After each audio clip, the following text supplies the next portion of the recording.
밀레도에서 에베소 교회 장로들을 초청해서 고별 설교를 한 바울 일행은 이제 예루살렘을 향해서 본격적인 여행을 시작하고 있습니다. 그래서 사도행전 21장은 바울이 예루살렘을 향해 가는 장면이 상세하게 기록되어 있는 장입니다.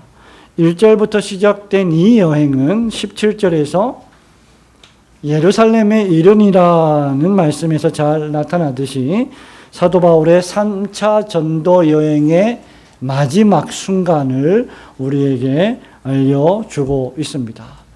터키로부터 시작해서, 지금의 현재 터키죠. 터키로부터 시작해서 남쪽에 있는 구브로 섬을 지나서 가이사랴 빌립보, 예루살렘에서 약 100km 정도 떨어져 있는 가이사랴 빌립보라고 하는 동쪽 방향의 땅을 향해서 항해를 시작하여 마침내 예루살렘으로 돌아오게 되지요. 그것이 바로 밀레도에서 배를 타고, 오늘 본문 말씀 1절부터 7절에 보면 밀레도에서 배를 타고 코스와 로도라고 하는 섬을 지나서 구브로 섬을 통과한 다음에 남동쪽으로 항해하다가 비로소 두로라고 하는 도시에 도착합니다.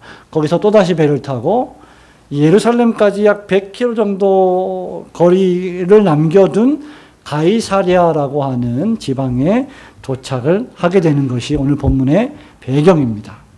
가이사랴는 헤롯 왕이 로마의 황제를 위해서 건립한 매우 경관이 수려한 항구 도시였습니다. 여기서 바울 일행은 소위 7 집사 중 하나인 전도자 빌립의 집에 들어가서 체류하게 됩니다.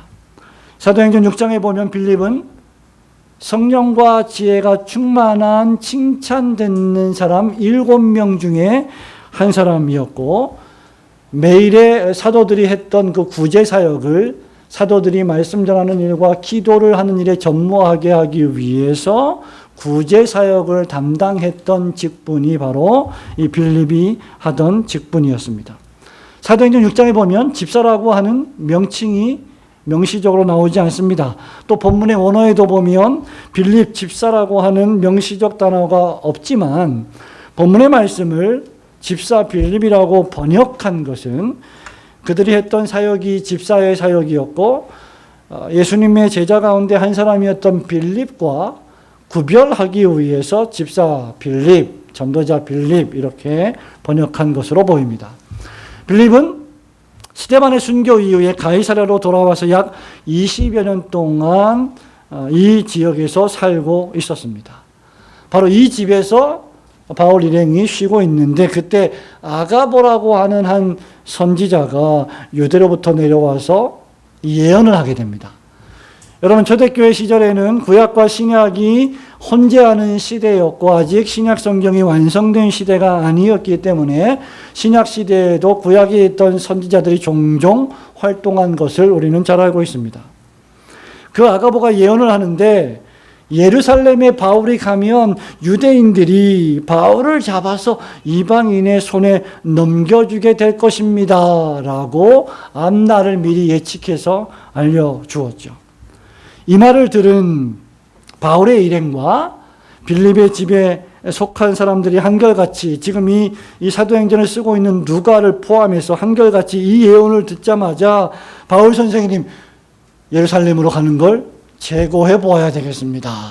가지 마십시오. 예루살렘으로 올라가면 화를 당할 것 같습니다 라고 이구동성으로 권면하기 시작했습니다. 이때 바울이 한 유명한 말이 바로 나는 주 예수의 이름을 위하여 결박당할 뿐 아니라, 13절에 결박당할 뿐 아니라 그 다음 죽을 것도 각오하였노라, 이 말입니다. 이것이 바로 오늘 설교의 제목입니다. 그래서 오늘 쉬운 2번째 사도행전 강해, 여러분 사도행전 강해 몇 번째요? 쉬운 2번째예요. 52주 1년을 달려왔어요. 물론 2달 빼면 1년 2개월 지났지요. 여러분 오늘 집에 가셔서 52주 동안, 쉬운 2주 동안 사도행전 강해 제목이 무엇이었는지 한번 노트에다가 적어보시면서 사도행전을 한번 다시 복기를 해보시기 바랍니다. 오늘 3차 전도 여행의 마지막 하이라이트인 이 죽을 것도 각오하였노라는 제목으로 우리 사명자, 사역자들, 목사, 장로, 또 강도사, 오늘 강도사가 되신, 축하합니다. 강도사가 되신 분과 전도사님, 신학생들, 목회자, 후보생들 뿐만 아니라 모든 그리스도인들이 가는 이 사명자의 길, 이 길에 대해서 함께 말씀을 듣고 은혜를 나누기를 소원합니다. 먼저 죽을 것도 각오하였노라, 이 말씀의 의미는 어떤 각오이냐, 세 가지를 살펴보려고 하는데, 오늘 오후에는 사명을 위해서 고난을 받을 각오입니다. 사명을 위해서 고난을 받겠다라고 하는 각오라는 것이죠. 여러분 12절, 13절 함께 같이 읽어보겠습니다. 12절, 우리가 시작. 우리가 그 말을 듣고 그곳 사람들과 더불어 올라가지 말라고 하니 바울이 대답하되 내 마음을 상하게 하느냐. 나는 주 예수의 이름을 위하여 결박당할 뿐 아니라 예루살렘에서 죽을 것도 각오하였노라 하니. 아멘. 바울이란 인물을 여러분 모르면 이거는 뭐 그리스도인이라 할 수가 없겠지요. 신자라고 하면 바울을 모를 수가 없습니다. 우리가 바울이란 인물을 다양한 이름으로 부르고 묘사할 수 있을 겁니다. 하나님이 부르신 사도 바울, 이렇게 부를 수도 있을 것이고요. 하나님이 택하신 이방인의 선교사라고도 부를 수 있을 것입니다. 또는 흔히 신학자들이 이 바울에게 이런 표현을 쓰죠. 무적의 선교사 바울. 바울이 가는 곳마다 교회를 개척을 하고 죄인들이 죄를 회개하고 예수 그리스도를 영접하는 중생의 역사가 일어났고 1차, 2차, 3차 선교 여행들이 거의 일반적으로 성공한 것을 일컬어서 무적의 선교사다, 이런 표현들을 보통 쓰게 됩니다. 하지만 우리는 바울을 생각할 때 또한 고난의 사람 바울이라고 부를 수 있을 것입니다. 실로 그는 고난의 사람이었고 그의 인생은, 그의 하루하루는, 그의 일주일은, 그의 1년은 말할 수 없는 고통과 고난으로 채워져 있었습니다. 그 고통과 고난은 심리적이고 정신적인 고난이었을 뿐만 아니라 신체적이고도 물리적인 고난을 포함하는 것이었습니다. 고상한 형이상학적인 고난뿐만 아니라 몸이 아프고 다치는 고통까지도 수반하는 고난이었다는 것이죠. 13절에 보니까요, 바울이 이렇게 말합니다. 나는 예수님의 이름을 위해서 결박을 당할 뿐 아니라, 묶일 뿐 아니라 죽을 것까지도 각오했습니다.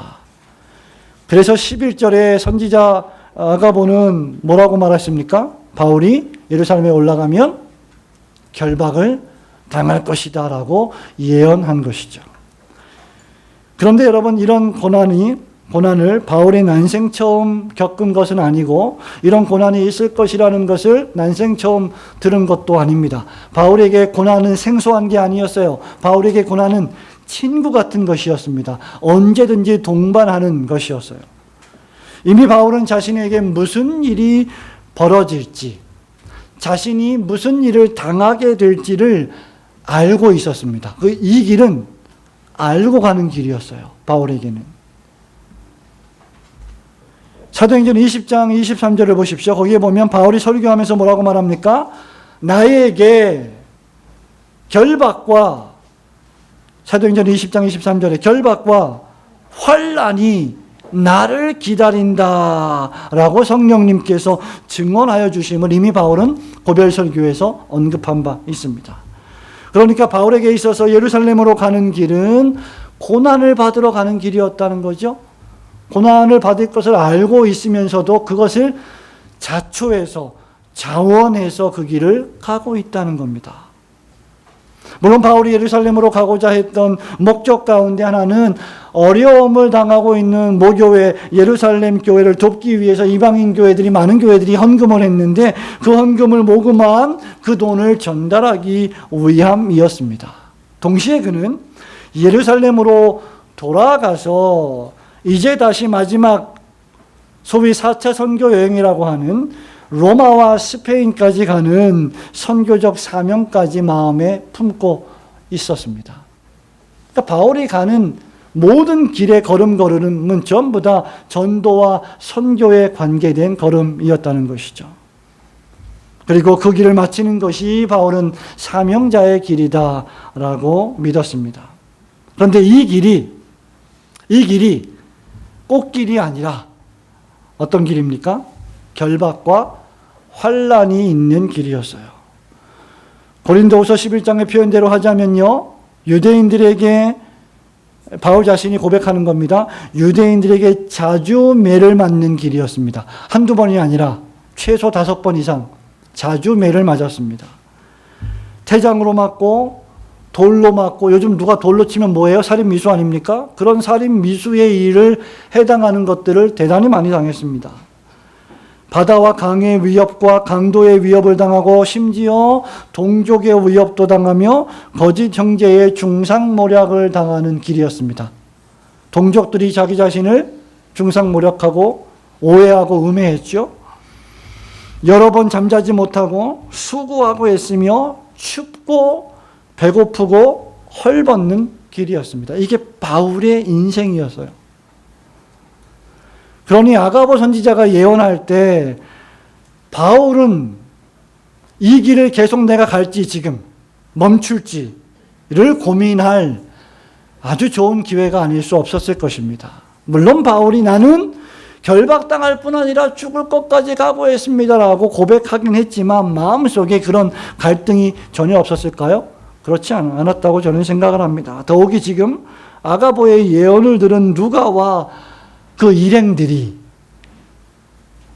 일심동체가 돼서 마치 한 사람처럼 한사코 예루살렘으로 올라가지 마세요. 올라가면 안 됩니다. 큰일 납니다. 다칩니다. 붙잡힙니다. 라고 권면하고 있지 않습니까? 특별한 결심을 우리가 했어도, 그죠? 여러분 결심들 많이 하잖아요? 연말 연초가 되면 5개월이 지나가고 있는데 특별한 결심을 했어도 우리가 옆에서 자꾸 부추기면 어때요? 결심이 흔들리기도 하는 법입니다. 오늘만 먹어, 오늘만. 내일부터 하면 되잖아. 에? 이거 우리가 얼마나 많이 들었어요. 야, 오늘만 쉬어. 오늘까지 쉬어. 내일부터 우리 공부하면 되잖아. 그리고 내일도 또 쉬어요. 부르심을 받은 사명자로서 고난의 길을 걸어가면서 의무를 성실히 수행하고자 할 때 놀랍게도 우리를 말리는 사람은 멀리 있는 사람이 아니에요. 가장 가까이 있는 사람입니다. 우리 안강호 전사님이 지금 2학년, 신대원 2학년 공부하고 있는데 지금 온라인 수업하고 있잖아요. 학교 안 가니까 뭐 좋을 것 같죠? 힘들어요. 얼마나 괴롭습니까? 집중이 더 안 돼요. 학교에서 대면 수업하는 것보다. 근데 과제는 아무 때나 내가 할 수 있잖아요. 학교에 없어서. 뭐 집에서 해도 되고 교회 와서 해도 되고. 근데 오늘까지 놀아. 내일부터 과제하면 돼. 그러다가 과제가 좀비처럼 몰려옵니다. 요즘은 뭐 좀비처럼 이런 표현을 써야 이해를 쉽게 한다 그러더라고요. 그때 되면 안 돼요. 이제 그러다가 이제 도적같이 엄청난 일을 당하게 됩니다. 미리미리 해야 돼요. 근데 우리가 그런 일을 할 때 말리는 사람이 누구예요? 가장 옆에 있는 사람. 가장 가까운 사람입니다. 가장 가까운 가족이, 남편이, 아내가, 자녀가, 부모가, 친구들이 그 길을 가지 못하게 말립니다. 우리가 가야 할 그 사명의 길을 가장 먼저 힘들어도 지지하고 후원해야 될 사람들이 도리어 사명의 길에 때때로 장애가 되는 경우가 있는 것이죠. 그래서 어떤 일을 결정할 때는 사실은 상의할 때도 필요하지만 이게 선한 일이고 이게 주님의 영광을 위하는 일이면 그냥 결정하고 결단하고 실행해야 될 필요도 있는 겁니다. 왜냐하면 자꾸 상의를 하다 보면 인간적인 생각이 들 때도 있기 때문이죠. 우리 주님께서요, 제자들에게 고난과 십자가 죽음을 예언하셨을 때 내가 이제 예루살렘으로 올라가서 십자가에 못 박혀 죽게 될 것이다 라고 말씀하셨을 때 누가 말렸어요? 수제자 베드로, 야고보, 요한 가운데 베드로가 주여 그리 마옵소서. 이 일이 결코 주께 미치지 아니하리이다. 진심이었어요. 진심이에요. 여러분 진심이 다 옳습니까? 그렇지 않습니다. 그러자 우리 주님이 뭐라고 말합니까? 무시무시한 말씀을 하십니다. 사단아 내 뒤로 물러가라. 네가 나를 넘어지게 하는 자로다. 내가 하나님의 일을 생각하지 아니하고 도리어 사람의 일을 생각하는도다라고 책망하셨습니다. 성도 여러분, 만일 우리 주님께서 오늘이요 우리에게 오셔서, 가정입니다, 여러분에게 오셔서 이제 네 사명이 여기서 다 했으니 저 낙도 오지에 가서 병자들을 좀 돌보면서 사역을 해라. 그러면 여러분 어떻게 하시겠습니까? 요즘 낙도는 좀 아주 좋은 곳이고 뭐 휴양지니까 가시겠습니까? 저 쓰레기 마을로 유명한 필리핀 톤도에 가서 쓰레기와 함께 사는 그런 어려운 사람들에게 가서 피딩 사역을 하면서 50센트짜리 1불짜리 햄버거를 나눠 먹이면서 복음을 전하는 사역을 해라. 다 정리하고 가라. 그러면 여러분 얼마나 빨리 짐을 싸서 갈 준비를 하시겠습니까? 내가 너에게 시간을 많이 줄 테니 내일 당장 멋진 여행을 떠나라. 그러면 짐을 좀 빨리 싸지 않을까요? 누군가 소명을 받아서 신학교에 가겠다고 하면 우리 주변에서 누가 제일 말립니까? 권사님이 말립니다. 안수 집사님이 말립니다. 장로님이 말립니다. 목사님이 말립니다. 자네 정말 그 길을 가려나? 그렇게 말하면서 말리죠. 우리 가운데, 여러분 가운데 내가 안수 집사의 직분을 사모하는 마음이 생겨서 내가 정말 교회를 위해서 봉사하겠다. 내가 권사로 봉사하겠다. 내가 장로가 될 그런 마음을 가지고 사모하면서 기도하겠다. 그런 직분을 받아서 봉사하겠다고 하면 여러분은 그 길을 기꺼이 축복하며 지지하고 후원하시겠습니까? 인간적인 마음이 아니라. 오히려 그 길이 어떤 길인데 그 길을 가려고 그래. 그러지 말고 그냥 편하게 신앙생활하고 장로 되면 그거 힘들어 하지 마. 권사 그거 힘든 거야. 내가 해봤잖아. 힘들어 하지 마. 목사 정말 더 힘들어 하지 마. 오죽하면 김남준 목사님이요 20년 전에 자네 정말 그 길을 가려나 이 책을 진짜 썼어요. 이 책 제목입니다. 이게 목회자 후보생들한테 목사가 되려는 사람들에게 정말 이 길을 가려면 엄청난 각오를 해야 된다라고 하는 것을 알리기 위해서 쓴 거죠. 그래서 한동안 그 단어가 매우 유행이 됐습니다. 툭하면 자네 정말 그 길을 가려나? 성도 여러분, 신앙생활은 기쁨과 즐거움의 길이지만 동시에 고난과 사명의 길이기도 합니다. 그러니 주님이 우리를 그 길로 부르실 때 우리는 각오를 해야 돼요. 미리 알았다면, 우리 종종 이런 말 하죠. 이 길이 어떤 길인지 미리 알았다면 우리가 스스로 이 길을 가지는 않았을 것이다. 나중에 그런 말을 하죠. 여기 각오하라, 각오했다. 이 말은 헬라어 원어, 이 헬라어 원어는 준비가 되었다는 뜻입니다. 준비하고 있다는 뜻입니다. 죽을 것도 각오 정도가 아니라 준비하고 있다는 뜻이에요. 죽을 준비를 했다, 결박당할 준비를 했다는 말입니다. 성도 여러분, 여러분은 주님의 일에 얼마나 준비되어 있으십니까? 바울이요, 결박당할 뿐 아니라 죽을 것도 각오했고 준비했다고 했는데 저와 여러분은 과연 주님의 나라와 주님의 몸된 교회를 위하여, 복음 전파를 위하여, 세상의 소금의 빛과 사명을 감당하기 위하여 얼마나 준비되고 있습니까? 얼마나 각오를 하고 사십니까? 우리는 결코 이렇게 말해서는 안 됩니다. 주님, 오전 예배를 내가 드릴 테니까요, 오후 예배만큼은 저를 부르지 마세요. 오늘 나가니까 얼마나 좋아요. 푸르르고 파랗고 눈이 부시게 그냥 햇살이 내리쬐고 바람이 살랑살랑 불고 너무 좀 덥긴 하지만 들어오기 싫다 그러더라고요. 누가 그랬어요. 분명히 제 들으라고. 들어가기 너무 싫어요. 애들 소리가 들리네요. 이런 말을 분명히 누가 한 것 같아요. 예? 주님, 제가 주일날은 예배를 드릴 테니까 주중에는 좀 놔두십시오. 내가 좀 바쁩니다. 제가 모든 예배는 드릴 테니까 성경 공부만큼은 좀 저를 부르지 마세요. 제가 모든 의무를 다 할 테니까 헌금은 제가 좀 따로 할 게 있습니다. 그러니 헌금은 저한테 하라고 하지 말아 주십시오. 내 아들만큼은 목사로 부르지 말아 주세요. 저 사람 불러도 괜찮은데요. 내 아들은 안 됩니다. 내 딸은 사모로 부르지 마세요. 뭐 이런 말을 우리가 하면 안 돼요. 주님이 부르시면 어쩔 수 없습니다. 그거는 가야 되는 거예요. 해야 되는 겁니다. 내가 모든 거 다 할 테니까, 시키는 거 다 할 테니까 권사로, 집사로, 장로로 부르지는 마세요.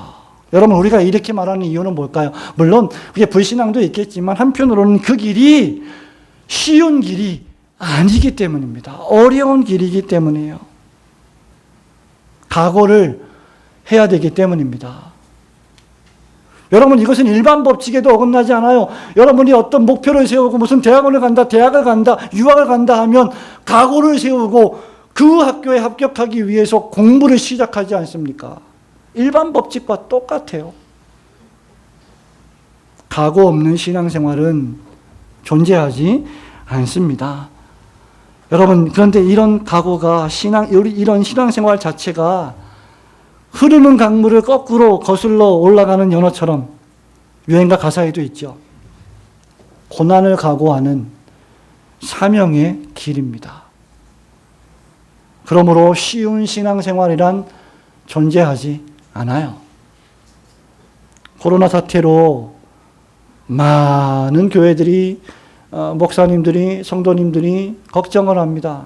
실제로 제가 알고 있는 몇몇 대형 교회들은 출석 인원의 4분의 1 정도밖에 안 나와서 매우 고민스럽다라고 말합니다. 그러면서 한국교회 회복의 날을 선포하자, 이렇게 몇몇 목사님들이, 대형교회 목사님들이 모여서 회의를 했다고 합니다. 왜? 뭐가 잘못됐길래 회복을 합니까? 왜 그럴까? 무슨 이유일까? 그만큼 우리가 얼마나 명목적인 그리스도인들을, 교인들을 많이 양산했는가를 한편으로 돌아볼 필요가 있는 겁니다. 이런 사태로 해이해져서 하나님을 섬기는 일을 우리가 언제든지 우리 마음대로, 우리 편의대로 바꿀 수 있다면 그것이 과연 진정한 신앙일까를 돌아보는 것이죠. 그래서 여러분, 코로나 사태로 해이해진 우리의 모습을 돌아보면서 사도 바울을 본받아 신앙의 길을 다시 정진함에 있어서 고난을 각오하시는 성도들이 되시기를 주님의 이름으로 축원합니다. 두 번째로 어떤 각오입니까? 죽을 것도 각오했다고 했는데 그 각오는 주 예수 그리스도를 본받아 따라가는 각오입니다. 14절 말씀을 한 번 더 읽어볼까요? 14절, 그가 고난을 시작.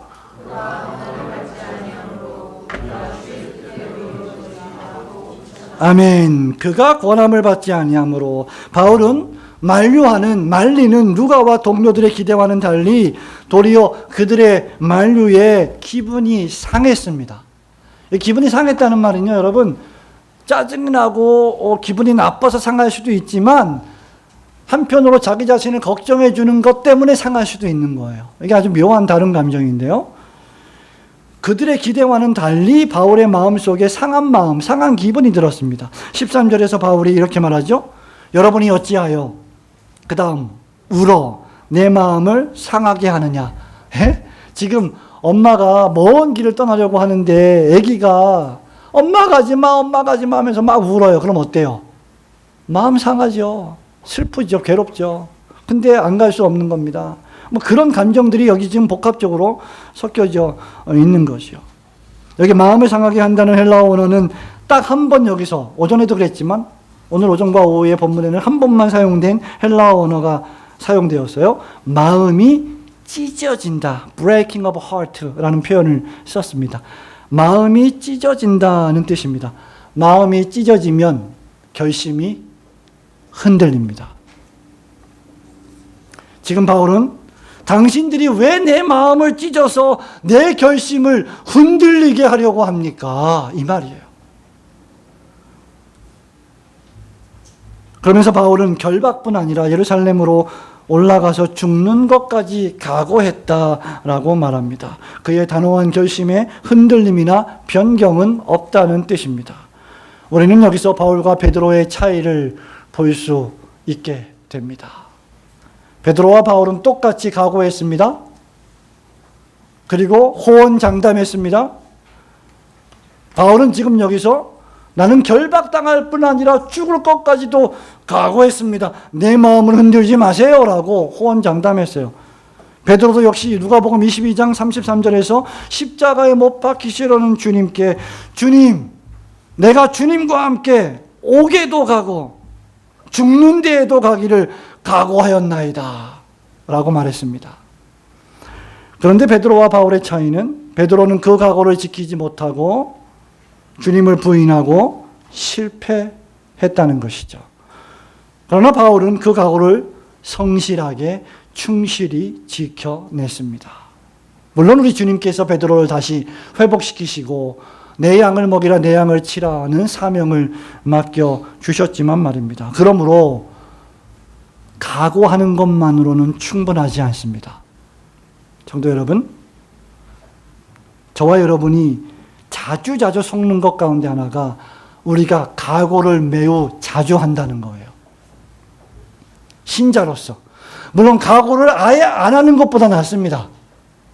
각오도 안 하면 어떡할 거예요. 그런데 각오를 매우 자주 합니다. 각오했으면, 죽을 각오를 했으면 죽을 심정으로 그 각오한 결심을 실천해내야 됩니다. 이루어내야 됩니다. 우리의 신앙이 잘 자라지 못하는 이유 가운데 하나가 뭘까요? 각오만 하기 때문이에요.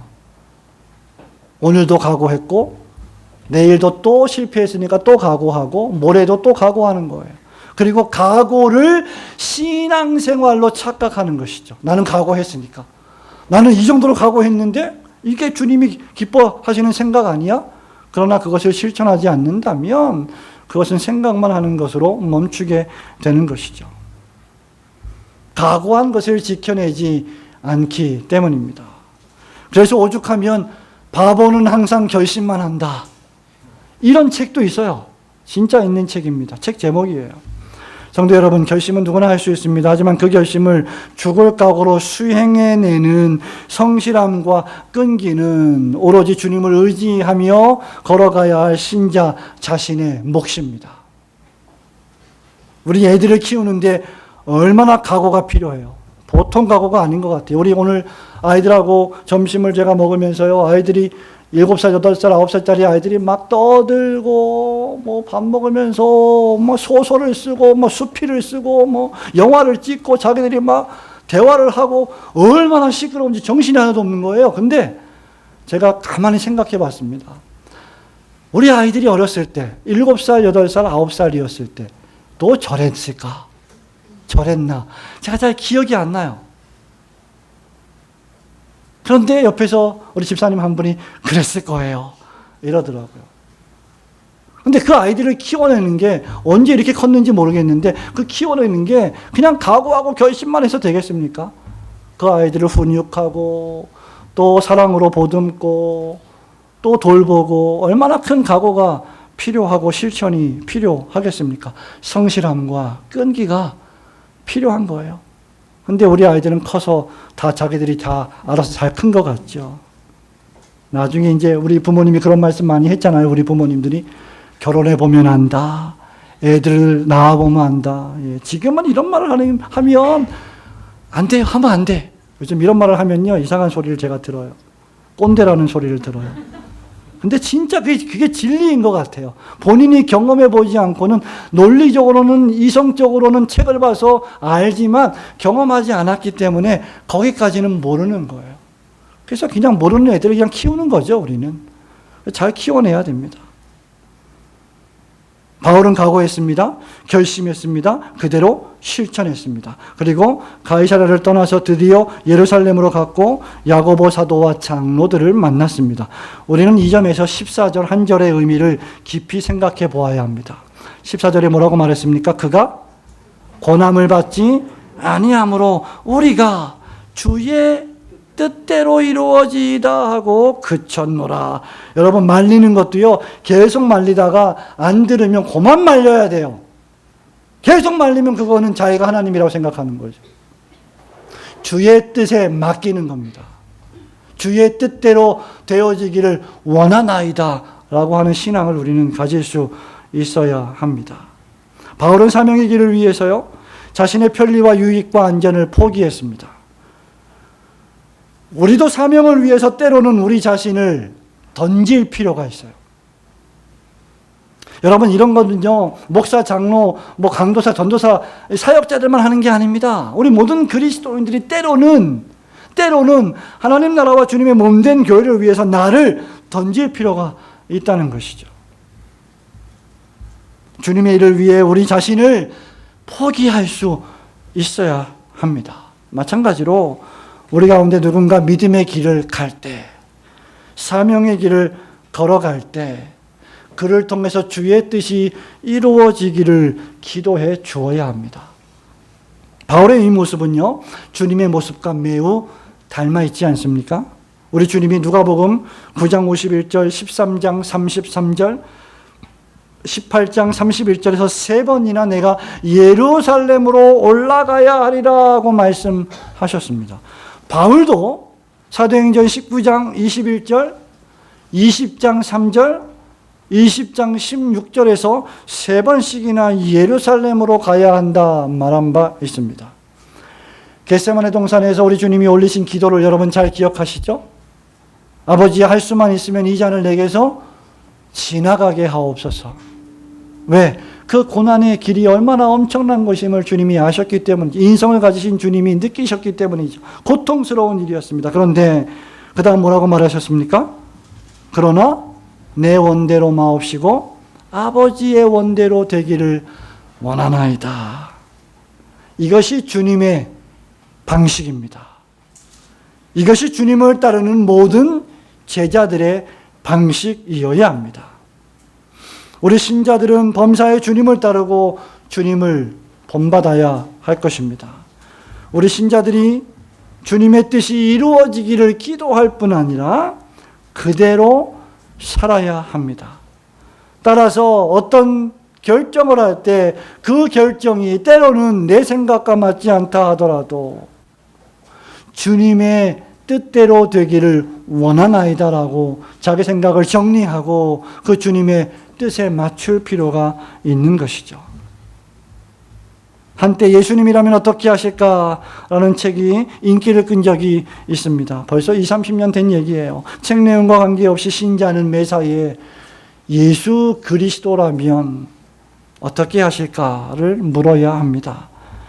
그것은 바로 주님의 뜻대로 이루어지다라는 기도와도 같은 것입니다. 주님이 우리를 부르셨다면 우리는 그 부르심의 대가가 얼마나 크든지 관계없이 그 길을 가야 합니다.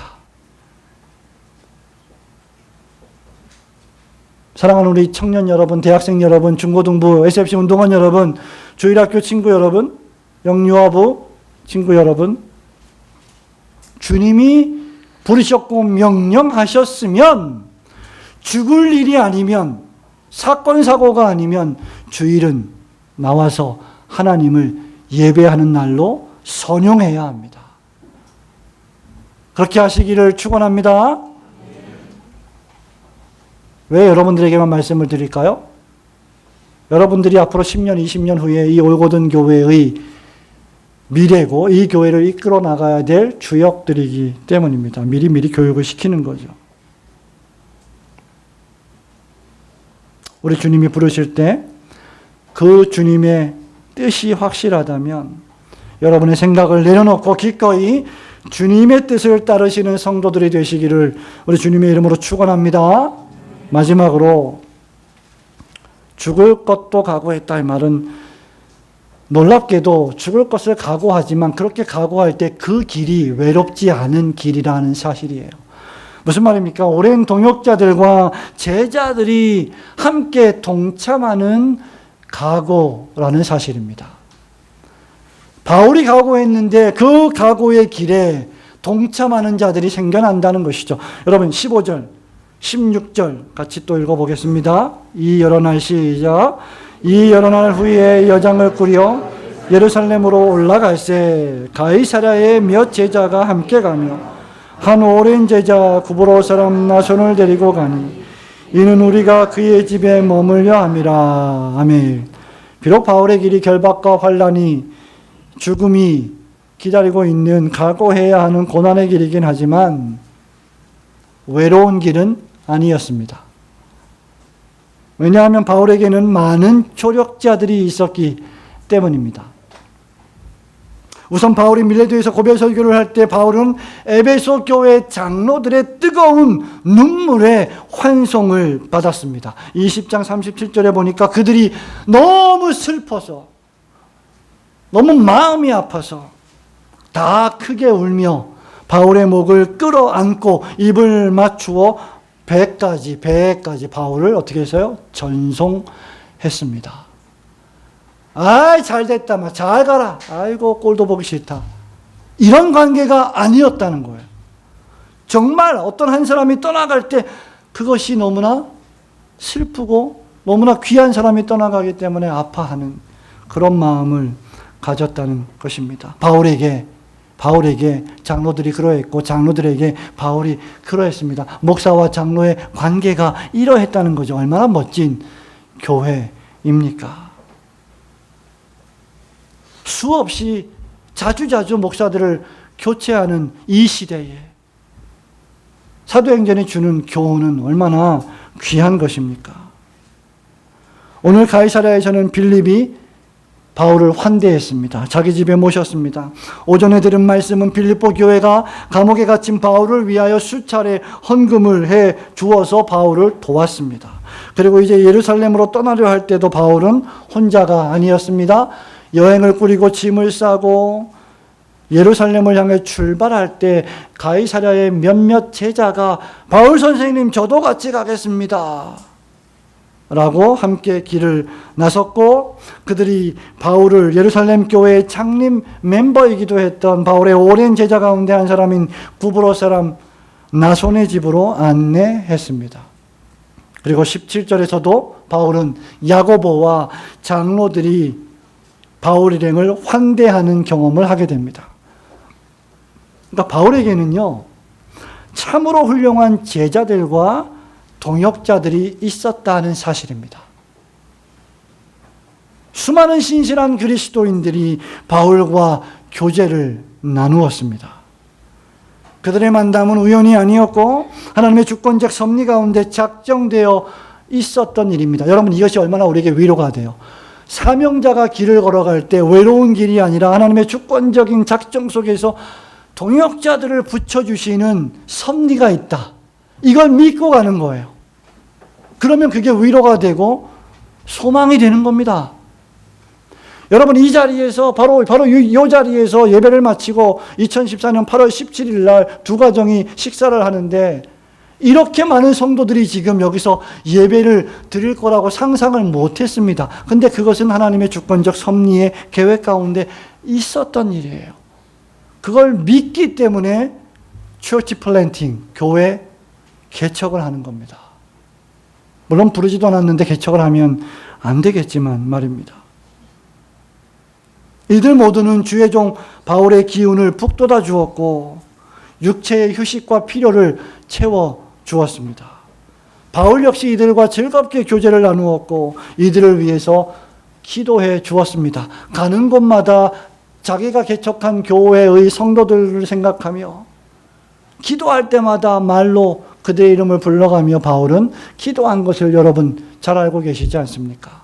내가 기도할 때마다 너희의 이름을 부르노라 하고 바울이 바울 서신에서 자주자주 말하고 있지 않습니까? 우리는 이러한 모습을 주의 깊게 보아야 합니다. 그리스도인들은 일주일에 한 번 만나서 예배드리고 일주일 내내 몰랐다가 다시 한 번 와서 예배드리고 또 일주일 내내 모르는 관계가 아닙니다. 그리스도인들은 가족과 같아야 합니다. 더 나아가서 전장에서 함께 전투하는 일종의 전사들과도 같습니다. 그들은 서로를 엄호해 주어야 하고 돕고 조력하며 영적 전투에서 승리의 싸움을 싸워가야 합니다. 비록 우리가 몸은 떨어져 있지만 마음으로 영으로 함께하면서 이 일을 위하여 기도해야 하는 것이죠. 이러한 자들을 가리켜서 우리는 동역자다라고 부릅니다. 동료와 친구는 그래서 다르다고 그러더라고요. 동료는 그냥 친구 같지만 친구가 아닌 동료, 같이 일하는 관계. 근데 친구는 동료이기도 하지만 동료를 넘어서서 많은 시간들을 함께 할 수 있는, 많은 것들을 공유할 수 있는 깊은 관계까지 가는 것이 친구라고 보통 이야기를 하더라고요. 빌레몬에게 편지하면서 빌레몬서 1장 24절에서 바울이 말합니다. 나의 동역자 마가, 아리스다고, 데마, 누가가 너희에게 문안한다.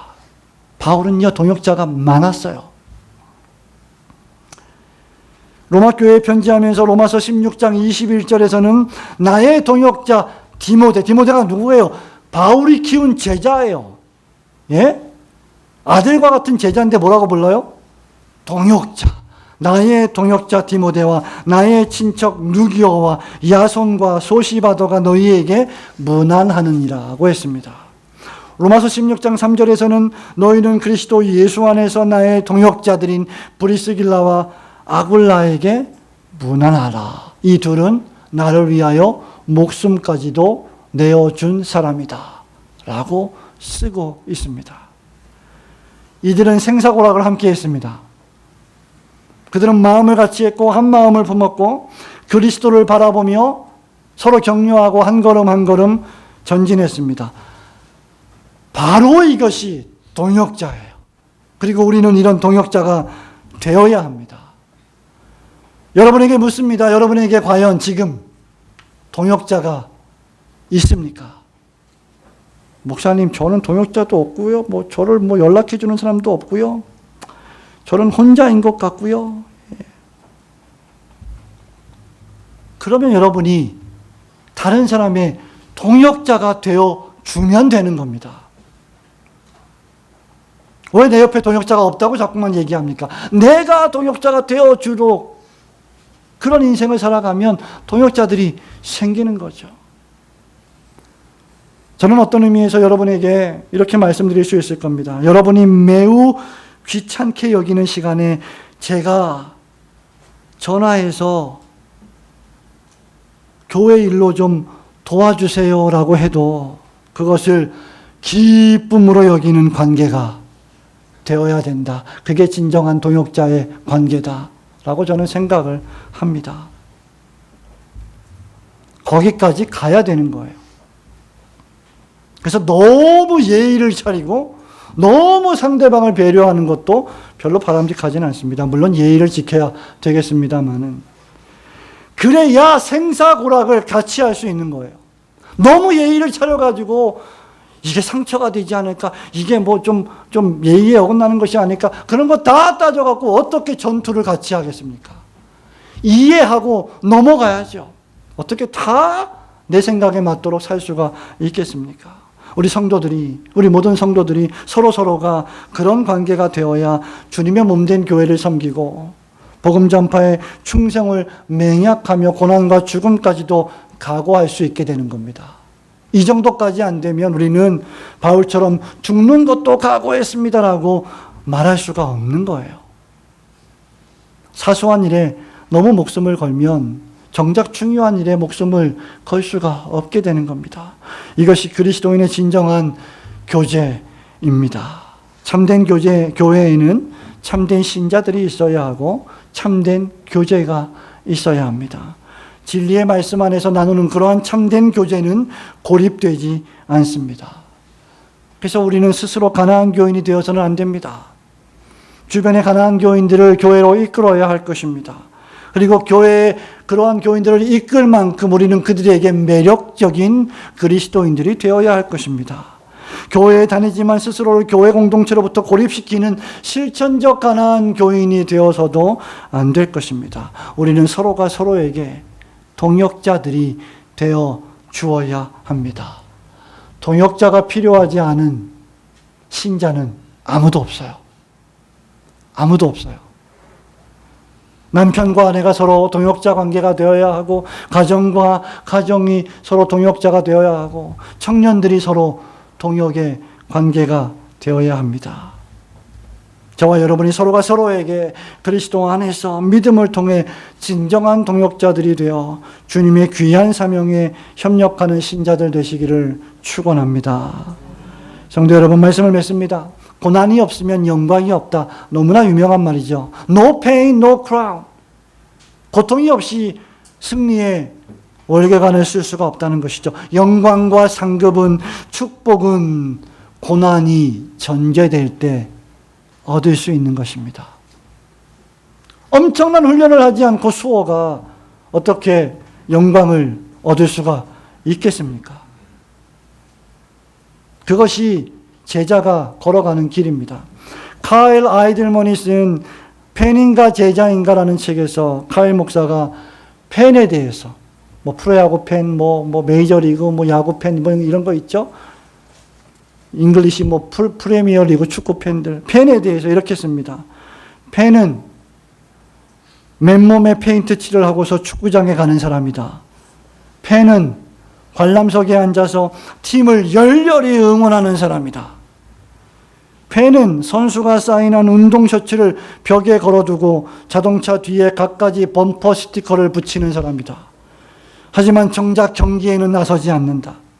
경기장에서 땀을 뻘뻘 흘리며 달리거나 공을 차지는 않는다. 선수들에 관해서는 모르는 게 없고 최근 기록을 줄줄이 꿰고 있지만 선수들을 개인적으로 만나본 적은 없다. 고함을 지르며 응원은 하지만 경기를 위해 희생을 하지는 않는다. 게다가 응원하는 팀이 자꾸만 패하고 지면 그렇게 좋아하던 마음도 조금씩 식어가고 심지어는 다른 팀으로 옮겨가기도 한다. 팬은 어디까지나 팬일 뿐이다.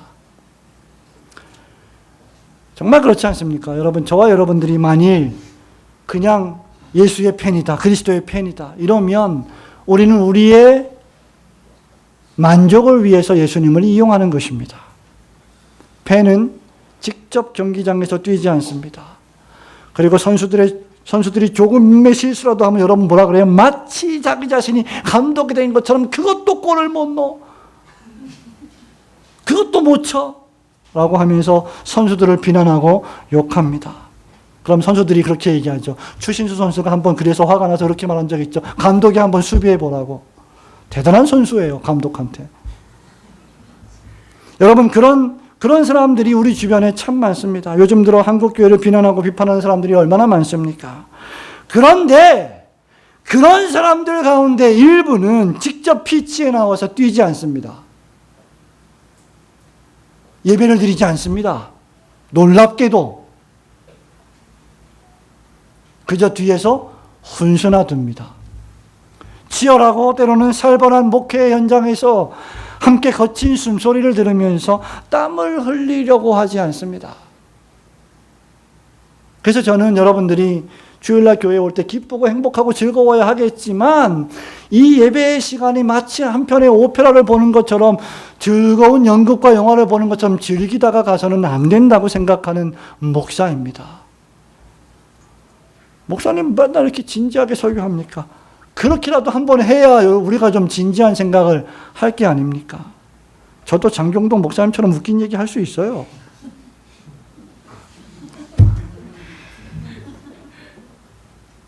우리는 그리스도의 팬이 아니라 제자가 되어야 합니다. 그리스도의 나라를 위해서 뒤에서 헌신하며 자신의 길을 묵묵히 걸어가는 사람들이 진정한 제자입니다.